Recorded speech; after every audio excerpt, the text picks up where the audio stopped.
Hey, what's up, y'all? So it is the first week of February, and I'm going to be taking you behind the scenes and walking you through my day. And so I had a very wonderful day in the community as a clinical psychologist within juvenile justice and after school programs and transitional age youth. Right now, I'm currently at home, but I decided, you know what, it's not too late to pick up the camera and talk to y'all about how my day went. And so I am going to be multitasking. I am about to cook some taco meat. And so we'll chit chat in between me cooking. All right, let's go ahead and hop into it.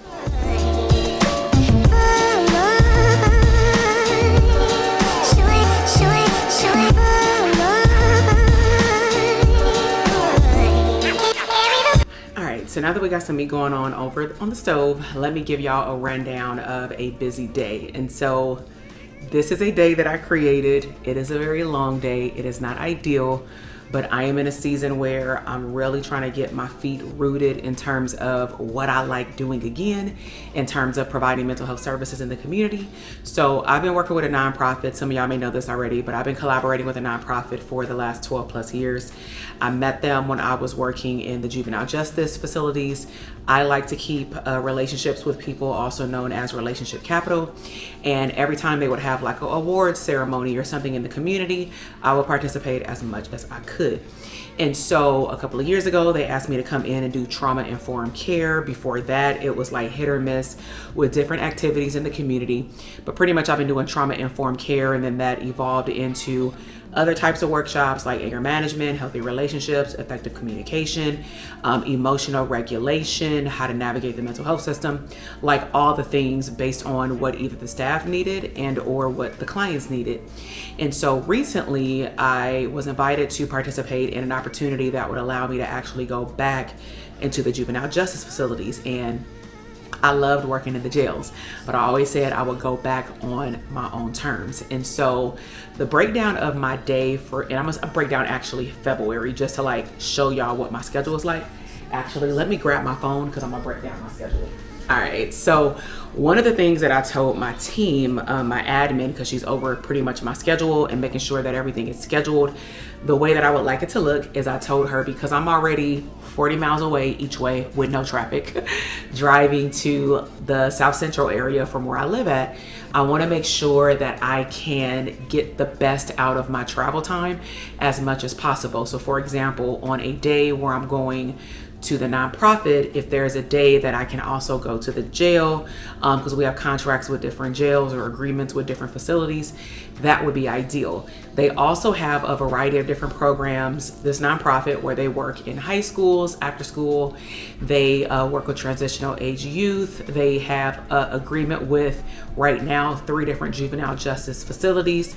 And then they also have their own programming with like 3 to 4 programs going on at a time, actually at the nonprofit.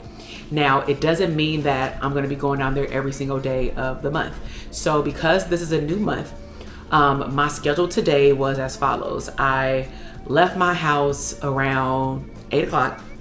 I decided to make my breakfast, take me an energy drink, because just like trying to stop at Starbucks before then, and I know it's a long day, odds are I'm gonna need some Starbucks later on in the day or just something. So because I'm already also out the whole day, odds are I'm not gonna take a lunch, because where am I gonna put it if I'm driving around to 2 different locations and they're not close? So the first location, I got there literally at 10:10. Like, it was a lot of traffic as soon as I hit downtown LA area, and I still left 2 hours early, but it's hit or miss. Sometimes it takes me an hour to get there. Most of the time, if I leave at 8 or 7:30, it takes me about an hour and a half. So I was able to pull up at 10:10, did the workshop for well over 90 minutes, and we did trauma-informed care part 2. So what that broke down today for the attendees was that we talked about emotional regulation, fancy word for I want you to identify at least one emotion that does not serve you, like anger, anxiety. It could be like bigger umbrella, like you had a lot of trauma, but if you can identify one symptom per se. And then we did a timeline activity where the biggest piece I want them to be aware of is awareness. Like, are you aware that because you went to 4 elementary schools, 2 middle schools, and 5 high schools, this is probably why you have a hard time meeting new people, right? This is why you have a hard time being in a healthy relationship, maybe because you had highs and peaks and valleys with your family members, like getting into conflict and altercation, whatever. So it was very insightful to the point where we probably could have stayed in there for, no lie, like 3 hours. And I love those type of workshops because I don't like to sit there and talk the whole time. And they were very engaging. And I also have to be mindful in any type of trauma-informed care workshop. I choose to bring up things that I have been a witness to and that I have processed in terms of like things that will resonate with them, like exposure to community violence. Also giving them some examples of some case studies that are cases I've worked on a long time ago, of course, with de-identifying information so that they can see what trauma, for example, looks like with a 4-year-old, with someone in the trenches, in gangs, in the streets, in a juvenile facility, a regular adult that comes to my private practice, or I'm at a high school. Like, it looks differently for different people. But ultimately, it was some very big aha moments in that workshop. We talked about a couple of other things, and then we did a stress test. So that was very interesting, where they realized like, wow, I had all of these things happen in 12 months. And my biggest question always after we do those workshops is, if this is your score after 12 months, then I wonder what would your score be if I asked you to think back to the earliest age that you can remember trauma. Because the thing about trauma or negative experiences in life is that sometimes we repress them. And repressing means that you push it down underneath the iceberg, and sometimes we act like these things have never happened until you get triggered and you don't know what triggered you. So that was a whole nother discussion, and it led to some deep thought, to say the least. So I pretty much stayed there for all but 15 minutes, and I made my copies because I bring handouts to workshops, especially if I know that there's not going to be a computer I can rely on, especially going into the juvenile facility. I definitely don't take anything but paper, because then you got to go through an approval process. And I'm just like, I'll just do paper. So today I had about an hour and a half, and I drove from where I live at to LA, did that workshop. I left that workshop from South Central, drove out to Panoramic City, I think it is. I think it's Panoramic City, but it's like in the valley, like the west. I'm in the valley going east. So it took probably 45 minutes to get there. It was a little bit of traffic on the crossover by the Crypto Lakers, where they play at basketball. And it's like 3 to 4 freeways if you're not familiar with downtown LA, and it's always congested there. But after I got on the 101 Hollywood, it was smooth. And then I got on the 170, I think, and it was smooth. So then I was like, oh, I got 40 minutes. I can go eat. Now, this is the downfall about working in the community. You tend to eat out more than probably you prep. And when I used to work in the community, I used to actually go to my house in between clients, where I would position my break where I know I can go home and like eat or cook a little bit for like 45 minutes or something. So I'm well out of my family's zone as well. Like, nobody lives over there. So I decided to go to In-N-Out, got me like an animal style burger, no pickles, secret menu with some French fries and a Sprite. And y'all, it took them 20 minutes to get my food. 20 minutes. So clearly I only got like now 15 minutes to eat my food. I like to chew my food. So I couldn't finish my fries. I was able to finish my grilled cheese, I don't eat beef, burger. And I drank a little bit of the Sprite. Then when I got there was like a double booking situation, and I felt like, I don't think I'm supposed to be here today. I should have confirmed, but we handled it, and I was able to do a 90-minute workshop with high school kids. It was actually on the exact same topic, because I do trauma-informed care part 1 and 2 back to back. And then if I'm invited with the same cohort of kids or adults to do any other workshops, it's basically up to the staff based on what they know about the clients. Like, if you feel like they need more communication skills, I'll do that.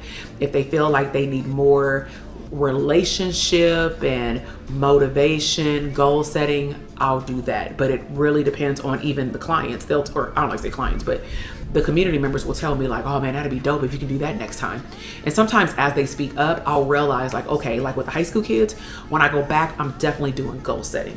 When I go to actually the group I saw today, which is more younger transitional age youth, 16 to 25, I definitely will do goal setting with them as well, because they're more on the media track, which is focused on being in video editing, podcasting, and things like that. But we got to focus on motivation. The high school kids, a lot of them are about to graduate. I think all of them or about to graduate. And it was interesting. The conversation I had with them today is how many of you truly believe that your high school system has set you up for success in terms of being independent? Nobody raised their hand. And I was just like, so I did a whole little spiel. I won't do it right now, but I did a whole little spiel about going to school in the 90s, early 2000s, and we got opportunities not after school, but embedded in our electives is like home ec, sewing, auto. We had government and economics where we were actually given a life and we were told you got to go find a job and find a place to stay and write a paper about what was your experience of acting like you were an adult. And I asked the kids, what would happen if y'all had that type of activity? And after they thought about it, they were like, it would actually show us that it's not as easy as we think. And I said, bingo, that's the goal. So maybe you'll be more appreciative of the things that are done for you now. And it just had their wheels thinking. Like, it was interesting in the beginning of the workshop with the high school kids, they were more playful. And then when we start talking about trauma and doing the stress activity for young people, they definitely got more serious. And then when I start giving them examples of what trauma looks like just around them, it definitely got quiet. And then also a topic of discussion is what's happening right now, what happened yesterday with, groups of people in the culture of not going to work, not going to school because of the ICE situation. It's just like a lot of stuff that's impacting kids, right? So ultimately, this is my schedule for the month. I currently have a total of like 10 workshops. So an example of my week is I had asked my admin to ideally not schedule me more than 2 workshops in a week just because I just got home. So it is 7:02. I left the school at like 3:30. It took me for real 3 hours. It kept saying get off the freeway if you want to save 12 minutes. But then when I would get on the street, then it would be traffic. So it was almost like it kept pushing the time up and then it would say save 12 minutes and push the time back down. And then I ended up stopping at Starbucks because I'm like, listen, I'm on the street, I'm off the freeway. If I can stop by Starbucks and get a hot chocolate, that would be cool because I can also use the bathroom. Because sitting in a car for 3 hours with water and I'm thirsty, not a joke. So my month technically started, I'm gonna say last Friday. So last Friday, even though it was the 31st of January, I went to the newer juvenile facility in Malibu, and that was definitely a drive coming home. So it's never usually a big drive going. It takes about an hour and a half, used to that. But when you double that, talking about understanding your worth per hour, this is something that I like my clients to understand. I love what I do, but not all money is good money. So for example, if I were driving this far and they weren't even paying me for like my true hourly rate and I gave somebody a deal, I would be hot right now. This is what I mean when I tell my clients, like, be careful about undercharging because you're trying to do somebody a favor and you will end up being resentful. So like, be very careful because once I calculated how much I was getting paid per hour, it almost felt like I was seeing a therapy client. And ain't nothing wrong with that, but I know that the work that I'm doing is valued at a higher price point than doing one-on-one. Hold on, let me mix up this meat. All right, so don't come after me. Y'all probably heard the sizzling, like, is this girl gonna turn around and make the taco meat? So, okay, it started on a Friday, and that was one workshop, but again, it took me maybe an hour and a half to get there because they definitely took us out of our way to go around the mountain into Malibu, considering what happened on the other side of Malibu, if you get me, around this time of the year. And then today is the 4th, February 4th. So I had a trauma-informed care part 2, like I said, in South Central and then in the Valley. And then that's pretty much it for this week because I have one-on-one coaching clients this week, and I try definitely not to put anything on those days. I don't put anything on those days. And then this weekend is pretty chill. I just go to my son's game. Then, let's see. Next week, I don't go to any facilities because either another staff has taken those days, because those are the days that I would have wanted. I would have wanted to spread it out. But it's okay because I have coaching clients and then I also need to do some stuff in the business. But then starting on the 3rd week of February, things definitely heat up, I should say. So I have Wednesday, I have a goal setting workshop in person, actually with the same group of clients that I met with today in South Central. Then I go to the juvenile hall and we do effective communication and healthy relationship workshops. And then on that Friday, I go to the, is it Friday or Saturday? Saturday, I go to the juvenile hall. And then the following week, boy, oh boy, we're about to get busy. So on the week of February 24th, I go to 2 juvenile facilities. Then I leave on Friday to go to Vegas for our elite coaching mastermind. We're gonna go a little early to just hang out, and then my team member's gonna come on Monday, and then we have the event on Tuesday, Wednesday. I turn right back around and come home on Wednesday night. I was gonna come home on Thursday, but I'm not gonna announce this here because I'm waiting for them to announce it, but I am gonna be going somewhere to go speak. So I had to like move my flight to come back early from Vegas so I could turn right back around and get on the flight the next day. So that's also why my family is gonna go with us to Vegas.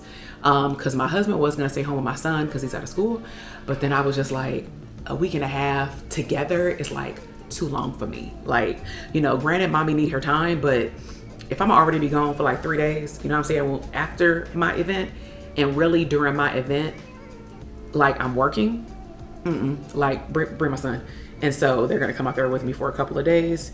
And then March is just like shenanigans. And so in total, I know I missed some, in total from the 31st until the end of February, I have a total of 10 workshops across, I think 3 different programs and then different sites. And so your girl got her work cut out for her. This is my definition of my private practice is on wheels in the community. So like when I be telling therapists like, hey, do whatever you need to do to get your stuff together in your solo private practice, because you never know when you're gonna get called on to take the same thing that you do one-on-one and then do it with a larger group of people. But here's the thing, you're making a bigger impact. You can treat it kind of like a support group. The only difference is if it's not ongoing, you do have to figure out a way to package it. So the way that I look at packaging it is also, to me, it saves the agency. I always look out for their interest too. That's just a way that I pitch my services, is if all of these people were being seen one-on-one, think about it. Like if I have 12 people in a workshop, let's do some numbers. If 12 people come to a workshop, and let's just say the agency wants them to be seen 3 times. Like that's not ideal, but I'm just saying like 3 times, right? If I charge on the lower end, that's 150, right? So 150 times 3 times 12. Well, that's already $5,500. And that's just for one cohort. Versus if you pay for my workshops, I can come in and charge this flat rate if we have an ongoing relationship. Like I know I'm written into certain things, not just one-offs. If you do one-offs, the price point is not the same. That's just my rule. If you want me to speak once, what you could have got probably for 25 is now 5,000, right? That's an example. That's not a number that I use. It's just an example. Okay. So I do leverage when I have like a retainer agreement or I'm written into something that I know is going to be done within a year time span. And then now we have to negotiate on when I'm going to come. So this is why with my team, because we are given certain like budgets per program, and they pretty much are very open with like where every program is as it relates to when I made the agreement and all this kind of stuff. Me and my team now have a goal to meet also the agency's goal at the end of these contractual agreements where they got to write all these reports. Like in order for me to deliver the services that y'all wrote me into, it's best if we get, like with this program, 2 workshops, with this program, 1 workshop. This program may not have enough money, so maybe I come to this program every quarter, but I'm a numbers person, I'm a systems person. So I say all that to say, don't think that like working on your private practice business, even when you're by yourself, is gonna be a waste of your time when you like, well, I'm gonna scale anyway, I'm gonna have digital products, I'm gonna have speaking, I'm gonna have a group practice. Well, you have to me, have systems in order to step away from the business so that it can still run. So if I desire to still have, if I wanted to, 10 individual clients, well, I would need some type of automation systems happening in the background so that when I'm out here doing these workshops, when I'm out here doing my coaching business and having other streams of income on top of being a wife and a mom, sports mom, all the things, going to Disneyland, having a good time and enjoying life, I still need to have my business running in the background. And so this is something that you vitally want to take as like key. And this is what we teach to like in our private practice academy. This is what we teach to in our digital product academy. All of my programs are focused on operating systems. And in this day and age in 2025, I ain't gonna lie, I feel like sometimes I be repeating myself across all programs. So we're really brainstorming around how we're going to somehow even maybe merge these two ideas of, let me know what y'all think about this. Like, what would it look like? Because most of them are in both. But what would it look like if you were new to my community, you came in and I said, under this umbrella of our agency, coaching, I want to position you to grow and scale. Now there's different levels of scale. There is digital products, ebooks, and going out to community agencies and doing workshops on whatever you do in your private practice. That's like grow to scale step one, right? And meaning you can work less while earning more over here, right? But scale level one. Then you have like group practice, you a whole agency, that's scale level two. You got, you know what, I'm gonna like slow down my solo private practice, even though I know it's making me consistent money because I need to start, or I desire to take one-on-one coaching clients, or you eventually want a group coaching program. Oh, now we're talking about systems in a digital product business. So you for sure need to have your private practice stuff in order. And sales ain't about to come as fast as you probably will think. That is also level two. So that level two is more of our mastermind. But what I've been noticing, let me know what your thoughts are in the comment box, is that the systems are not the same, but I definitely have seen a difference of expedited growth with those who have private practice systems in place. And then they say, okay, I'm gonna reduce my hours over here a little bit so that I can now go over here and launch the simple digital product. I can pitch myself with the speaker's kit that we get in our private practice academy. And now I can go and pitch myself for Mental Health Awareness Month. And I find that if I can somehow bridge these two programs that already exist together, I just wonder what that would look like for a therapist, you know? And so if you are part of our DTA community, and then you also joined our AMA community, like what would it have been like if you had access to both? Because technically our digital product community teaches you how to market on a deeper level because digital products is different. But as I was creating the program, I ain't gonna lie, I was like, oh, this would be lit for our private practice clients, right? But other things that we're also thinking about is like time capacity. I mean, I just told y'all my schedule, that's excluding my coaching schedule. I'm not working on 50 hours a week, but there are some weeks where with drive time, I literally feel like I'm working 30 hours a week again.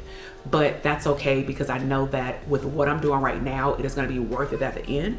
And I'm not tired, I'm okay. And honestly, it feels good to get outside the house. So this is like my little, chat vent about telling y'all how my day was. I'm back home. I'm about to finish making these tacos. I am about to, my son has to do, I don't know, he's gonna do his little spelling test because he did his math. So he's gonna do just one more piece of homework tonight, like just to cement these spelling words in his brain before he goes to bed. Because if we do it too early and then he goes outside and he plays or he watches something on his iPad, if you know memory, there's only so much that can stay in at a time. And you don't want to set yourself up for like learning new information or revisiting stuff you need to remember and then you put something else new in. That's just the way that memory works, okay? So I know that this was like very impromptu, day in the life, just chatting it up as you are listening to me simmer my taco meat. But just wanted to come on here because I know that I get sometimes in our communities, what does real life actually look like? And I think that sometimes with whatever I choose to share on social media, I mean, I will have blackout days where I never show anything. And then there will be days where you may see 50 stories because I'm at Disneyland or a day after Disneyland. I don't like to post in the moment most of the time. But what a lot of people don't see outside of my educational material is like me debriefing about my day. So if you like this type of real life debriefing, I got on my little shirt that I had on today. I had on some jeans. Now I got on some like biker short tights, got back on my flip flops. I'm literally about to tie my hair up so that I can finish cooking. All right, y'all, so I had to switch over to my phone, but before I close this out, I was just saying I'm about to do these dishes. My SD card did get full, so that means that I did what I was supposed to do. And so let me know if you like this type of content. Give this video a thumbs up, subscribe to the channel if you are new here, because I'm gonna keep saying this, about 70 to 80% of people who watch my videos and come over and check out my content are actually not subscribed. I love y'all, but I would love to know who you are so that we can connect. I post stuff on the community tab every week, okay? And I kind of like making my little YouTube blog, okay? Like old school. And so I love y'all. I hope to see you back. If you are a returning family member, we call y'all Abundant BFFs. Go ahead and give this video a thumbs up. And to make it fun, I like this whole trend of like end of the video club, right? So I want you to put an emoji that represents time freedom. It can be an island, it can be a boat, it can be shit sleep, but like give me an emoji so I can know you made it until the end that represents what time freedom means to you. All right, y'all, I will see y'all in either the next educational video, podcast, or more day in the life. All right.